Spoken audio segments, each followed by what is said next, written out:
Почитувани присутни, почитувана жири комисија. Најпрво да ви се представам. Јас сум Ангела Нацева, имам 9 години и учам во основното училиште Круме Кепески во Скопје. За оваа посебна пригода одбрав и посебна книга. Книгата Стаклените деца од Кристина Улсон. Во оваа книга се зборува за страшната историја на опсетнатата куќа на Били и незината мајка. Главни ликови се Били, незината мајка, пријателите на Били Аладин и Симона и тетка Ела. Настаните се случуваат во куќата во која Били се преселила со мајка ѝ. Книгата започнува кога Били и незината мајка се селат во друг град. Тие ќе се вселат во една морничева куќа, прашлива со изтупена боја. Претходните собственици се иселија толку ненадејно што оставиле се зад себе. Мебелот, книгите и дури и предмети по масите. Набрзо по вселувањето Били почнала да слуша чудни звуци, дури и кога била сама во куќата.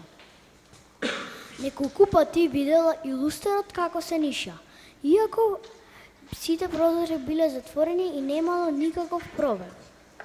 Били била решена да дознае што се случува во куќата.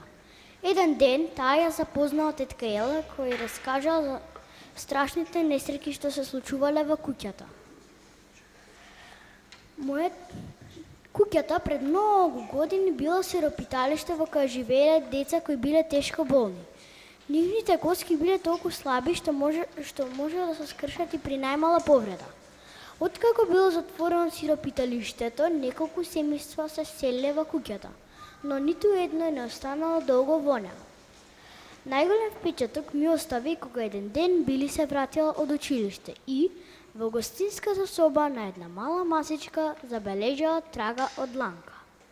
Трагата била премногу мала за да биде од Били или од незината мајка.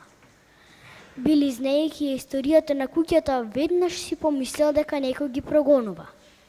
Доколку сакате да дознаете што ќе се случи понатаму, прочитајте ја книгата Стаклените деца од Кристина Улсон.